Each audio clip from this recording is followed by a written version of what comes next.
Hey, I'd like to welcome you to another episode of Mission Matters. My name is Adam Torres, and if you'd like to apply to be a guest in the show, just head on over to missionmatters.com and click on Be Our Guest to apply. Okay, so today I have Scott Buss on the line, and he is founder of Advent Jets. Scott, welcome to the show. Thank you, Adam. I appreciate you having me on.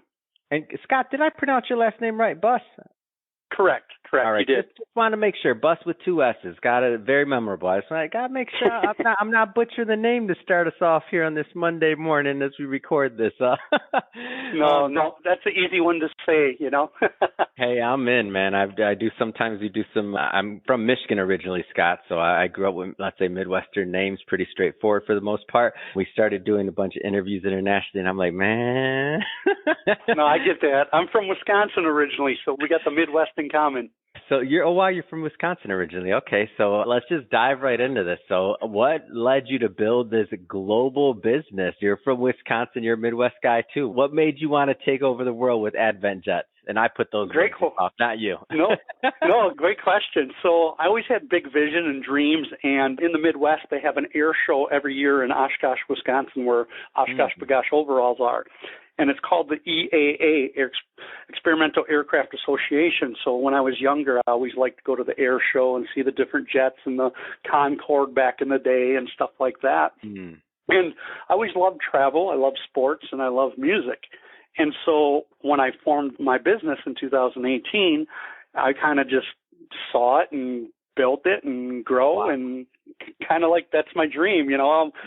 What guy or female or a couple or family doesn't either like to travel or music or concerts or events and things like that? So that's kind of how I formed my business. I mean, but most people, when they don't get to the point of starting the business, like they may be consumers of content, I like to say, versus getting out there and creating it. Was there a tipping point, or was there this moment where you're like, I can't get this idea out of my head? Like how was your build up? Everybody's a little different. Yeah, so I always share adversity. If you don't mind me sharing 3 things of adversity, I'm a very spiritual person. And so I was in the mortgage and real estate world for 20 plus years at a high capacity. And basically, I went through 3 things in life that got me to where I'm at.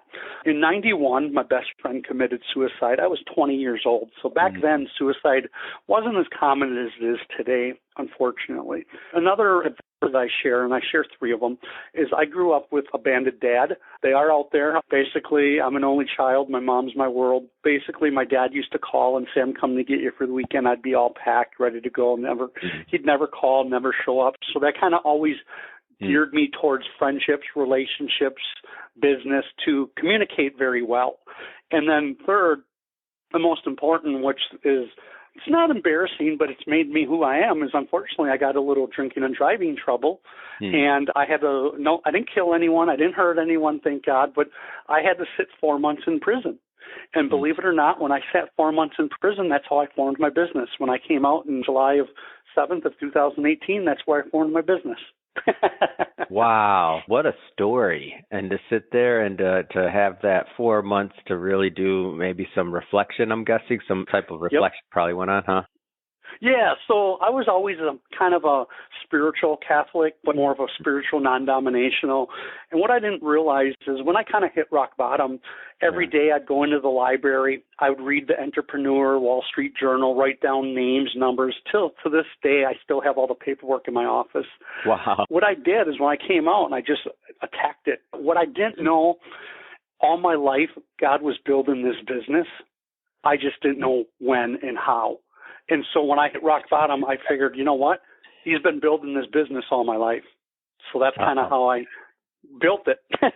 Man, Scott, I'll tell you, it's interesting how God is always working in our lives, and we think we have these plans. I'll give you a quick one. So myself and the other business partner here, Shirag, the other co-founder, our original name of the company was actually Money Matters.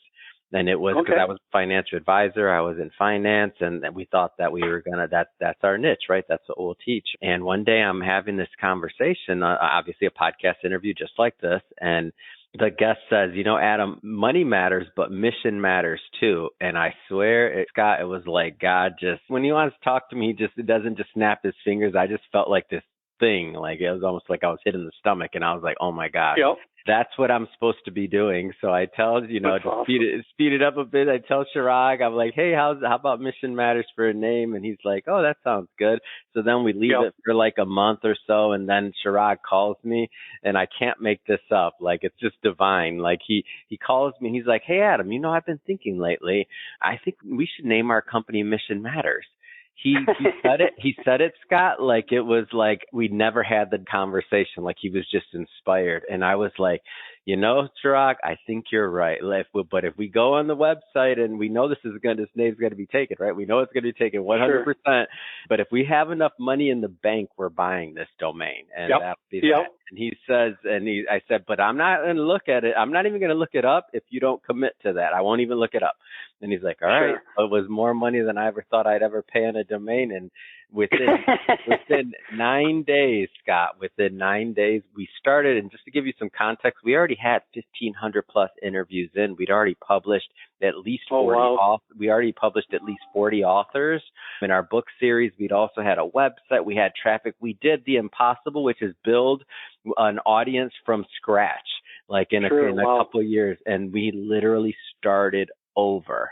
It's not hard enough to build it. I mean, from scratch, brand new podcast, brand new show, 0 subscribers, starting back at 0 all over again. But you know what? That's God telling you that you got the right name and the mission matters. Because sure. Adam, when you love what you do, it's not about the money. Because when you love what you do, the money will come, and it's monetizing relationships. I always use this phrase, and I have it on one of my monitors. People are limited. God is unlimited. Mm. Yeah, and I listen. I mean, I'm still a little hard-headed, but I don't always know, and I'm like, oh, is this one for you, or am I making this up? But yeah, congratulations on all the success, and that's a great story. But like you said, you kind of like I can relate to is I started and I'm older, and this was my first business ever in 2018, oh, wow. and I've never spent money on marketing, advertising. It's all been organic referrals. So I can kind of relate where a lot of times people will build a business and then you have to go get the clients, where kind of we did at grassroots, right? Mm-hmm. So take me back to the early days of what that looks like to be organic in growth, and by the way, I'll say this to the audience. I don't want to get emails or this or that from all our marketers out there, but just for everybody listening, yes, we do marketing. Yes, there's those services. Yes, we pay the Facebook people for ads and all these other things, but there is an alternative, and I'm talking to the alternative. Like, what was that? Take us back to those early days, Scott, of what it was like to start organically. Because I don't think some of the young entrepreneurs out there might not even know that's an option. Yeah, exactly. Basically, all it was is, yes, I have social media for the business. Mm-hmm. However, like I said, I'm a little more old school. Basically, it was the relationships that I have and just monetizing them, and just when people, I always say this in life, people buy people. I'm very big on trust and transparency. No matter if you're going to buy a car, I'll use this example. You're going to look at 5 cars at 5 different car lots. You just looked at 25 cars, you're kind of confused. But if one gentleman or one woman gives you good service, a little bit higher or this or that, you're going to go and buy with what you want. Yeah. And so the organic with me, kind of having my list when I came out of the prison in 2018, building up my social network and stuff. I never spent money on marketing. It was just always creating a list of people that I knew, how I could reach out and bring value and service, or a win-win situation. And so I bring up days before we even had phones. I worked when my very first phone was in 93. I know I'm aging myself, but organically, now it's a little bit different because there's organizations, companies out there that you can pay to expedite everything. I did it the old-fashioned way, the grassroots, but I wouldn't change it for the world because it made me who I am today, and it made my relationships a lot more valuable in a way, if that makes sense. Yeah, and this concept of, and I want you to talk maybe a little bit more about this concept of relationships and what it's meant in your business, and specifically also like the concept of monetizing a relationship. Because sometimes I have these conversations with people and I'm like, if you believe in your product, if you believe in what you're doing, and if it's adding value, then everybody should have one. And if they're related to you, they should have two. That's the way I look at it.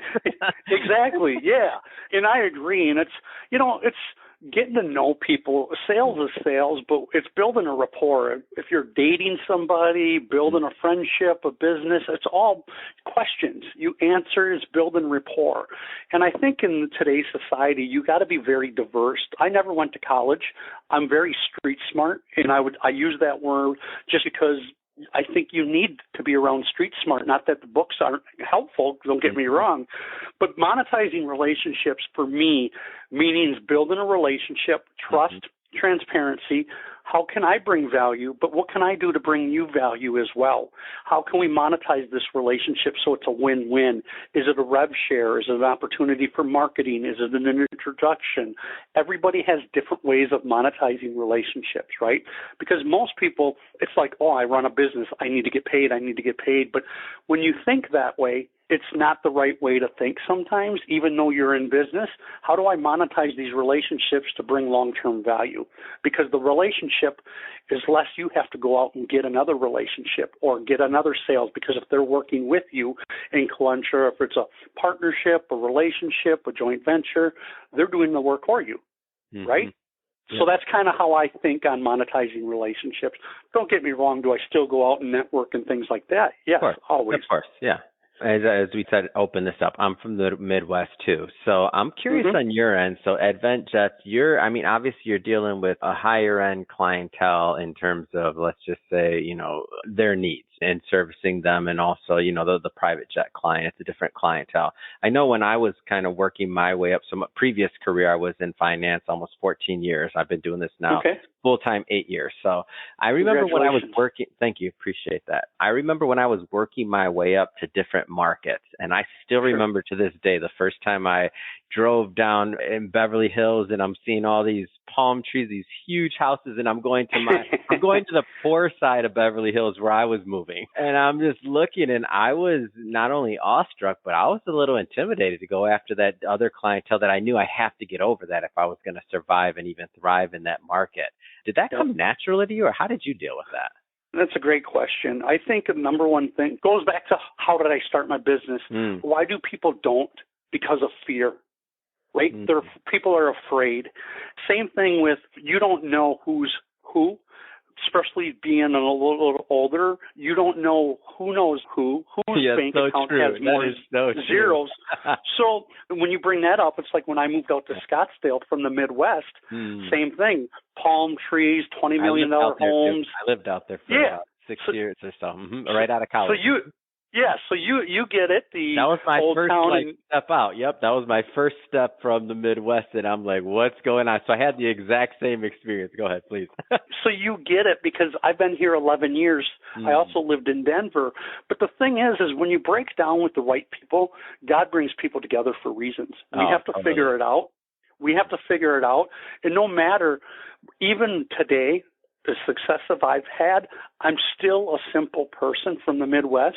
Yes, money allows people to do different things or to pay it back forward and do different things, but I'm a very simple person. I don't usually go out and say what I do. I'm very private that way, but I don't care if a gentleman or a woman or a family has the biggest house or has the boats or the biggest cars or name brand, because I grew up poor. And still to this day, money just allows you to do different things. And you can't be afraid, because you just don't know where the commonality is. And people buy people, like I said, it's a rapport. And so to speak on, you've been in Beverly Hills, you've been in Scottsdale, they're kind of similar. It's, hey, it's very posh, but you travel, New York's like that, Denver, there's Cherry Creek, there's other areas like that. It just comes down to who you want to be. And I have a perfect quote. I'd love to read it to you if it's okay. Please. This is one of my favorites, and it just kind of hits home. And it's when I was down for my 4-month stint, I found this and I read it, and to this day I live by it. It says, be more concerned about your character than your reputation, because your character is what you really are, while your reputation is merely what others think you are. That's amazing.